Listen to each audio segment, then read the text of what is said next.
샬롬 여러분, 좋은 아침입니다. 오늘도 이렇게 아침을 하게 되었는데요. 제가 기도하고 시작하도록 할게요. 하나님, 오늘도 우리에게 새날을 주셨습니다. 말씀 앞에 서오니 하나님의 말씀을 깊이 알아갈 수 있는 영적인 눈을 허락하여 주시고, 말씀을 통하여 우리의 오늘 하루의 삶이 변화되고 다듬어져 갈 수 있도록 인도하여 주시옵소서. 감사드리며 예수님의 이름으로 기도합니다. 아멘. 오늘 살펴볼 말씀은 11월 16일 수요일 본문입니다. 다니엘 7장 15절에서 28절입니다. 11월 16일 수요일 본문 다니엘 7장 15절에서 28절 말씀 20분 동안 묵상하시고 저는 말씀을 주겠어요. 다니엘 7장 15절에서 28절 말씀입니다. 다니엘이 환상을 봤다 했죠. 벨사살 왕때에. 근데 이제 오늘 말씀을 보니까 다니엘이 크게 그 환상이 나를 번민하게 하였다라고 이야기하고 있어요.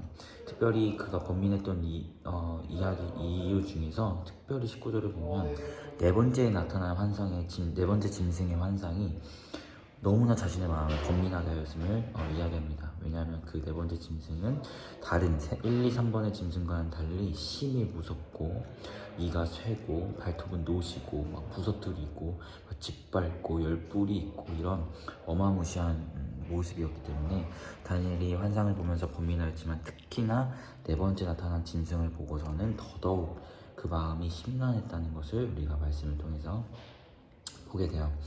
그런데 그때 22절 보니까 옛적부터 항상 계신 이가 와서 지극히 높으신 이의 성도들을 위하여 원한을 풀어주셨고 때가 이르매 성도들이 나라를 얻었다 라고 이야기합니다. 즉 그 무시무시한 네 짐승이 성도들과 더불어 싸우고 있었는데 그때에 옛적부터 항상 계신 이가 나타나서 성도들의 원한을 풀어주셨다. 그래서 성도들이 나라를 얻었다 라고 성경이 이야기하고 있습니다. 그러면서 이러한 환상에 대한 해석들을 상세하게 펼쳐가는데요. 말씀들을 보면 넷째 짐승은 땅의 나라인데 이는 다른 나라들과 달라서 온천을 삼키고 밟아 부수뜨릴 나라이다. 이들은 새 왕을 복종시킬 것이고 지극히 높으신 이를 말로 대적하고 그의 성도들을 괴롭게 할 것이다. 하지만 하나님께서 때가 차면 그 권세를 빼앗고 그들을 멸망시키고 지극히 높으신 이의 거룩한 백성에게 그 나라를 또 허락하시는 그러한 것을 해석으로 말씀함을 우리가 보게 돼요. 즉 다니엘이 보았던 특별히 네 번째 환상의 넷째 짐승 환상의 네 번째 동물은 어마무시한 동물이고 그것이 다니엘의 마음을 심히 번민하게 했지만 결국 그것을 이기시고 무너뜨리고 승리하시고 성도들에게 영원한 승리를 주시는 분은 하나님이시다는 환상을 우리가 보게 되죠. 그래서 다니엘이 보았던 것처럼 그 다니엘이 마음에 번민하였던 것처럼 마지막 그 짐승은 어마무시한 것이고 또 그 말을 해석한 걸 봤을 때 그가 하나님의 말씀을 대적하고 성도들과 맞서 싸우는 그러한 것이라고 이야기했잖아요. 이처럼 어떻게 보면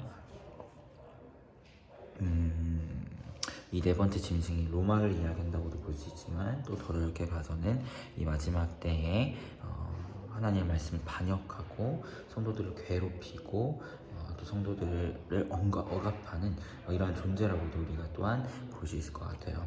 어쨌든 이 네 번째 짐승이 어떠한 것을 가리키든 성도들은 로마 시대에도 마찬가지였고요. 뿐만 아니라 지금 이 순간에도 마찬가지고 하나님의 말씀에 그 복음을 따라 살아갈 때에 주님을 따라 살아갈 때에 겪게 되는 많은 고난이 있다는 것을 보게 됩니다.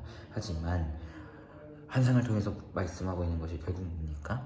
바로 하나님이 그럼에도 불구하고 하나님이 그의 백성을 건지시고 위로하시고 원한을 풀어주시고 그들에게 영원한 나라를 주실 것이라는 약속을 하고 있다는 것을 보게 돼요. 그래서 우리가 오늘이란 하루를 살아갈 때에 우리의 삶 가운데에서 세상의 기준과 가치 또 세상의 생각과 문화 또 이러한 것들이 우리를 괴롭게 하고 그리스도인으로서의 삶을 힘들게 만들 때가 분명히 있고 또 그런 삶을 우리가 살아가요.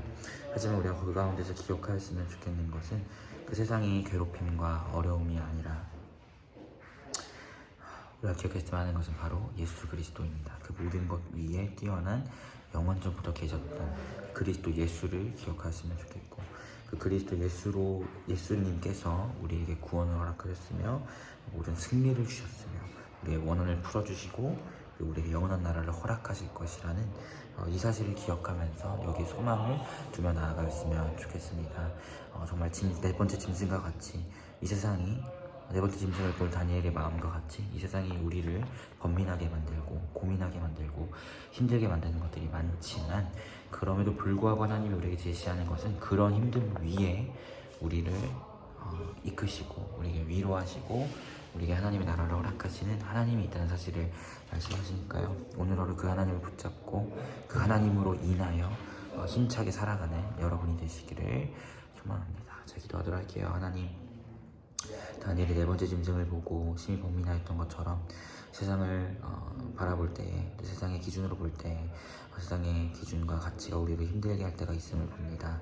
하지만 하나님, 이 다니엘의 환상 가운데에서 하나님께서 끊임없이 말씀하시는 것은 결국 그 모든 것 위에 영원하신 하나님이 있음을 우리에게 말씀하십니다. 이 사실을 기억하며 우리가 오직 그 하나님 예수 그리스도만을 붙들고 그분을 위하여 그분을 의지하여 살아가는 비플이 되게 소망하오니 오늘 하루 우리 삶이 그런 삶이 되게 하시고 하나님만을 붙들게 하시고 이 소망의 메시지를 단단히 붙들고 오늘 하루 살아갈 수 있도록 인도하여 주시옵소서. 감사드리며 예수님의 이름으로 기도합니다. 아멘. 여러분 모두 고생 많으셨고 오늘 하루도 평안한 하루 되시길 바라겠습니다. 샬롬.